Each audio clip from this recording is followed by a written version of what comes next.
Confidence എന്ന് പറയുന്നത് നമുക്ക് എല്ലാവർക്കും ആവശ്യമുള്ള ഒരു കാര്യമാണ്. കൂടുതൽ ആത്മവിശ്വാസം എന്ന് പറയുന്നത്. കൊച്ചു കൊച്ചു ഹാബിറ്റ് സ്റ്റാക്സ് നിങ്ങൾ പ്രാക്ടീസ് ചെയ്യുകയാണെങ്കിൽ നിങ്ങളുടെ കോൺഫിഡൻസ് വർദ്ധിപ്പിക്കാൻ പറ്റും. രാവിലെ എഴുന്നേറ്റ് കഴിഞ്ഞാൽ ഒരു മോർണിംഗ് അഫർമേഷൻ വളരെ ഇമ്പോർട്ടൻ്റ് ആണ്. എനിക്ക് കഴിയും, ഐ ക്യാൻ ഡു ഇറ്റ്, എനിക്ക് പലതും സാധിക്കും, ഐ എം എ വിന്നർ. ഇങ്ങനെ നിങ്ങൾക്ക് നിങ്ങളോട് പറയാൻ കഴിയുകയാണെങ്കിൽ അതൊരു ഹാബിറ്റ് സ്റ്റാക്കാണ്. രണ്ടാമത്തെ കാര്യം, പ്രിപ്പറേഷൻ ഫോർ മീറ്റിംഗ്സ്. ഒരു മീറ്റിങ്ങിന് പോകുന്ന സമയത്ത് നിങ്ങൾ കുറച്ചും കൂടെ ഒന്ന് പ്രിപ്പയർ ചെയ്തിട്ട് നിങ്ങൾക്ക് പോകാൻ സാധിച്ചാൽ, ഹറിബറിയിൽ പോവാതെ ആ മീറ്റിങ്ങിന് കുറച്ച് മുമ്പ് നിങ്ങൾക്ക് കുറച്ചും കൂടെ നന്നായിട്ടൊന്ന് പ്രിപ്പയർ ചെയ്യാൻ സാധിക്കുകയാണെങ്കിൽ അത് ഡെഫിനറ്റായിട്ട് നിങ്ങൾക്ക് നല്ലൊരു കോൺഫിഡൻസ് കൂട്ടിത്തരും. മൂന്നാമത്തെ കാര്യം, എല്ലാ ദിവസവും എന്തെങ്കിലുമൊക്കെ ഒരു വിജയം കണ്ടെത്താൻ വേണ്ടി ശ്രമിക്കുക. ഒരു ചെറിയ കാര്യമായിരിക്കും, മേ ബി ചിലപ്പോൾ എന്തെങ്കിലും ഒരു നിങ്ങളെ സന്തോഷിപ്പിക്കുന്ന ഒരു കാര്യമായിരിക്കാം.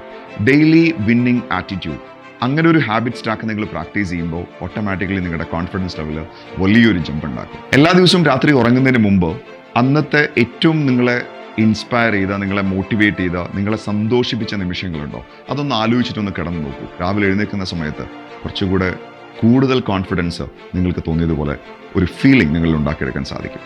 സോ ഇതൊക്കെ വളരെ സിമ്പിളായിട്ട് നമുക്ക് പ്രാക്ടീസ് ചെയ്യാവുന്ന കൊച്ചു കൊച്ചു കാര്യങ്ങളാണ്. നന്നായിട്ട് ഇത്തരത്തിലുള്ള ഹാബിറ്റ് സ്റ്റാക്സ് വളരെ കോൺഷ്യസ് ആയിട്ട് നമ്മൾ പ്രാക്ടീസ് ചെയ്യുകയാണെന്നുണ്ടെങ്കിൽ നിങ്ങളുടെ കോൺഫിഡൻസ് അതാർക്കും തകർക്കാൻ പറ്റില്ല.